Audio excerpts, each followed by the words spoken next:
Hi everyone, welcome back to the Hobby Maker Tutorial YouTube channel. Today we're going to be looking at some basic techniques with watercolours and gouache paints. Right, so the first thing we're going to look at with watercolours is the basic techniques, and the first thing to talk about are three techniques really, which is wet on wet, wet on dry, and then dry, which is also called a thirsty brush technique. So let's talk about wet on wet. Wet on wet is where you will get your cardstock wet and then drop the paint into it as such. So the first thing I'm going to do is grab a brush. Now this is quite a nice technique. Say if you're painting petals, let's do a leaf actually. So I've got a wet brush with a fair amount of water on it, and I'm just going to do a petal shape with clean water. Now I'm going to bring in a bit of green paint, so I'm just going to pop a bit on my brush, and then I'm going to kind of drop that in, and you'll find that it moves through the water, which gives you quite an organic look. It's a bit less sort of structured, and you can drop more water in and move that colour around. And then when it dries, you'll sort of see where the colour has moved. In contrast to that, wet on dry gives you a little bit more control, but you don't get such a sort of loose look to it. With wet on dry, you're just going to pop the paint straight onto your brush and then come straight onto the card with your brush. And you can see that's far more controlled, kind of neater looking. And it really depends on what sort of painting you're doing as to which you prefer. I would say this is the one I use the most because I do like the way that it sort of has a bit more of a loose feel to it. Now the other technique is a thirsty brush or a dry. And this is kind of a bit different really. So what I'm going to do is I'm going to pop down some painting. Now for the thirsty brush technique, so I've done a petal there. This would be if, say I felt that was, that's far too dark. I'll rinse off my brush so that it's clean, but then I'm going to take the moisture out of it so it's quite dry. Now when I come in, I've got what's called a thirsty brush, and it's going to lift the colour. So this is quite good if you want to either create some texture on your work, or perhaps you've gone in a bit too heavy and you want to lighten it. The other thing you can do if you've gone in a bit too heavy and want to lighten it is just put some clean water on top and dab it off with a kitchen towel. That's another way. But with the thirsty brush, if I take off a bit more, you're just going to literally take the moisture out the brush and then come in and dab, and it will lift where your brush is. So again, you can get some quite cool sort of shapes and textures doing that. So that's the three techniques that you do often hear artists talk about. So we've covered wet on wet, wet on dry, and the dry or thirsty brush technique. So the next thing we're going to look at is washes and gradients. Now a wash is something that you will quite often do, perhaps if you're painting, let's bring in this sheet here, if you're painting a sky, you would quite often do a wash of blue in the background as your sky. And a wash can be with the wet on wet or wet on dry. Again, I kind of prefer to do wet on wet for that. And I'll show you both actually. We'll do a little sky here, and then I'll show you a bit more of a controlled gradient here where you're going to bring in a wash but make it a gradient. So if I were doing a sky here, I've got two options. So I'm going to load up my brush with clean water, and I'm using a nice wide brush. So I'm going to put plenty of water down, and this is why it is essential to be using watercolour cardstock. So I've got a nice wet card there, and now I can bring in some blue. Let's go for a nice vivid blue, and I can bring that in a wash, and you can see it moves through the water beautifully, and you get a lovely wash of colour for your sky. Now from here on you can do all sorts of techniques. If you're creating a sky, you could come in with a bit of kitchen towel, dab it, and that would give you the look of clouds. And I'm going to rinse that brush off. Now we're going to do the same thing but without wetting the cardstock first. So either of these are right. There's no right or wrong really with watercolours, but if I wanted to do a sky where I'm bringing the paint straight onto the card, you can see you get a stronger colour and more control, I guess, but you've got quite different looks. Again, it kind of depends what you're painting. If you want the background to be quite light and wispy, then I would say go wet on wet, and then wet on dry if you want something a bit brighter. So that's the sort of basic washes. Now let's talk about a gradient. Now a gradient is perhaps another way to describe it would be like an ombre effect. So with a gradient, we're going to work with this area here, and I'm going to lay down some water all the way down. So I'm going to get that nice and wet, and then I'm going to bring in some more of my blue, but this time I'm just going to start at the very top, and I'm going in quite strongly with quite a lot of paint, quite a lot of pigment. There we go. Then I'm going to clean my brush, and I'm going to come in with clean water, and I'm going to start from just below where that ends and add more water, so the paint's going to move itself. You can see it moving down, and then I'm just going to overlap slightly and drag that down a little, and that gives you a sort of next shade down. Then I'm going to rinse again, clean water again, and do the same thing. I'm going to come a bit lower down to make sure it's nice and wet, and then I'm just going to touch in that area where the paint is, and it will start to travel down and give you a really cool sort of ombre effect. Now you can keep working that. You can come back up here if you feel that does look a little bit harsh to me. Paint will always travel to where the most water is, so you can always come back in and add more pigment and blend it down, and the idea is that you want it going completely out to white at the bottom. You might need to go back and forth a little bit, dropping in more colour till you're happy with it, and then just make sure at the very bottom you're coming in with clean water. Now you can, for a more advanced version of this, you could then start bringing in another kind of colour here and blending the two together, but this is a good technique, and of course, you know, when you look at that does look sort of perfect for a sky. So that's how you would do a gradient. So the next thing we're going to talk about is colour mixing, because particularly with watercolours, maybe if you do want to do some painting out and about, you're not going to want to bring 800 sets of paints with you. Himi do a beautiful travel set, which I've got here. So I just wanted to show you that from some very basic colours, you can pretty much mix anything you're going to need to. Now, I've already admitted that I'm a bit of a lazy person when it comes to mixing, and generally I just buy all the colours that I'm going to need. That's why I love Himi, actually, because they're relatively inexpensive, and particularly with the gouache, I can usually, with the bigger sets, avoid having to do any mixing. But when I'm out and about and I take this travel set with me, this little set here really can give you a beautiful selection of colours. So the first thing to talk about with colours is the colour wheel. Now, I've got this really badly drawn colour wheel that I've just sketched, because I like to do this when I get a new set of watercolours, particularly if it is quite a small set. I like to do this to sort of visibly see what colours I can get quite easily from that one set. So the first things to talk about are a colour wheel, actually.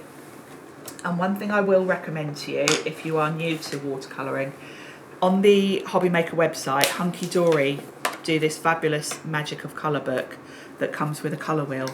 The book itself has got all sorts of examples with cards and things like that of how to use the colour wheel and how to put colours together. But for watercolouring, the colour wheel is really useful, mainly for things like looking at what the complementary colour is, because when you're watercolouring, say I was painting a lemon, I would get much more depth to my lemon if I went and did a light wash underneath before I start colouring of the opposite colour. So if I go in with blue or purple as a light wash on my lemon, then start to go over with my yellows, you will see a much more realistic and much more depth to your colour. So I'd highly recommend getting yourself a colour wheel, but we're going to create our own just with this travel set. So the first thing to talk about is cool red and warm red. And you can see from this set here, I've got two reds. This one you can see has kind of got a bluish tinge to it, so that's your cool red. And this one is slightly more orange, so that I would call my warm red. So the first thing I'm going to do is pop some of the cool red on my palette. And then I'll do the same with the warm red on the next one. So we're good to go. And to start with, I'm just going to colour in those segments with the colour. So I'm just going to lay that colour down. You don't have to be neat. This is really just something for your own personal reference. And I have to say, when I'm using this set, I've got one of these already done, and I tend to take it with me if I'm going out and about, just to remind myself what the colours look like. Because when you look at them in the palette, it is quite hard to sort of visualise how they actually look on cardstock. So that's my cool red. Now we've got this lovely orangey warm red. So we're going to fill in this one with the warm red. There we go. And again, you don't have to be neat. This is only something for reference, which you can tell actually by the way I've drawn this out. It is the most wonky looking colour wheel you've ever seen in your life, but it does the trick. So next up, we're going to do the same with yellows. So I'm going to turn this round, and I need a warm yellow and a cool yellow. So straight away I can see I've got two yellows here. This one I would say is more of a cool yellow. So we'll pop some of that on there. Don't worry, I have got a little bit of red mixed into that, but don't worry, it will be good enough. Same with this one. I'm a bit of a messy crafter. And then that's my warm yellow. So we're going to pop those onto the chart. So let's start with the warm here, and we're just going to colour this in. So this is going to give me a good representation of that colour. And now we'll do the cool yellow, which you can see straight away is kind of almost got more of a grey tone to it. And this sort of theory applies really to all of your supplies.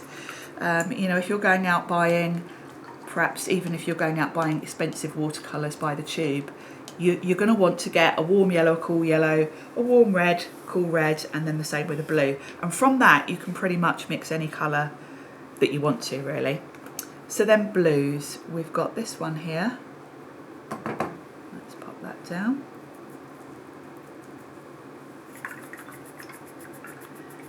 And then we've got another blue here. And looking at those, I would say this one looks warmer. So we'll do this as our warm blue. And then the other one is our cool blue.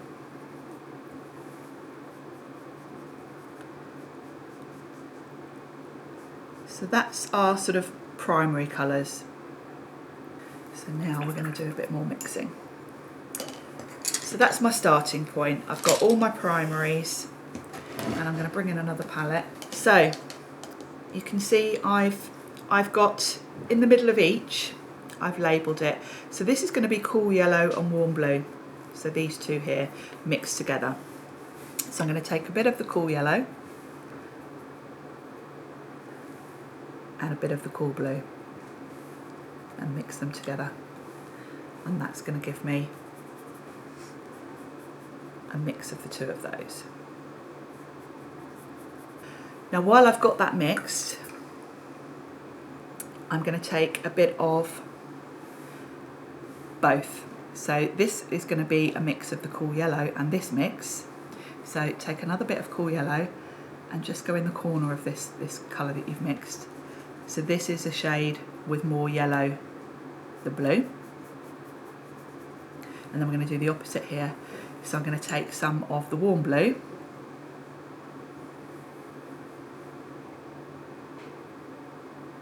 and add it to this side. And this is going to give me the shade in between those two. So you can straight away see I've got a lovely sort of lime green there. And this is almost like a beautiful teal. So just from those basic colours, I've already got a lovely range there. So we're going to do the same. Let's move our way around. So now we're going to do the same with the cool blue and the cool red. So I'm going to pop a bit more of the blue on there because that's got a bit contaminated. So let's pop that on here, and then we're going to mix that with the cool red, which is this first one, and try and get it sort of 50-50. And that gives me a lovely sort of denim blue almost. It's got hints of sort of purple underneath. There we go. So now from that same mix, I'm going to take some more of the blue and mix it in with that mix. So we'll get some of the cool blue.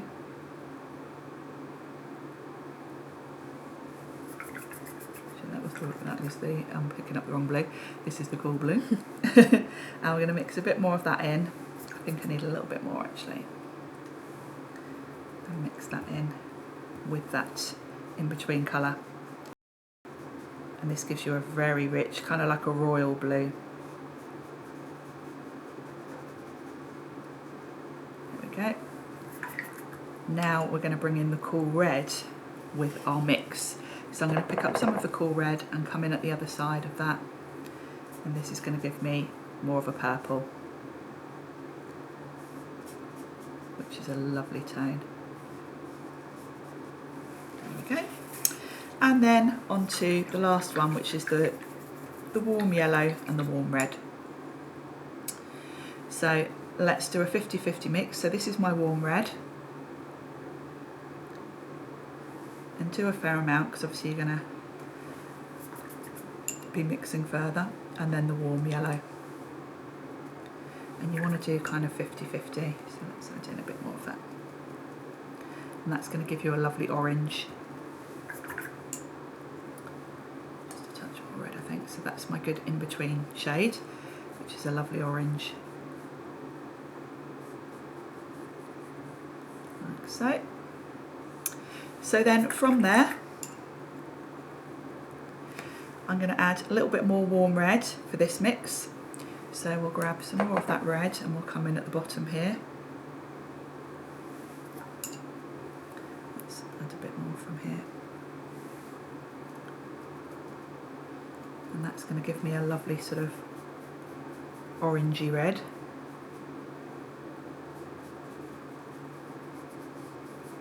There we go. You really don't have to be neat, as you can tell.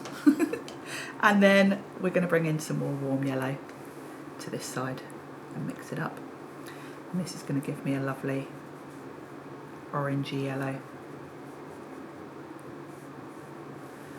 And then I'm going to keep this, and this is going to be a really good reference to work with this set, because straight away from just my primary colours you can see I've got all the colours I'm going to need, going from a nice sort of true red through the oranges, yellows, lime green, teals, blues, through to purples and indigos. So you've really got all the colours you're going to need there just from one small set. So you know, if you are working on a budget, don't feel that buying a small set is going to limit you, because it really doesn't. Thanks for watching this video. In the next video we're going to be looking at some gouache basic techniques, so don't forget to join us for that, and of course don't forget to like and subscribe.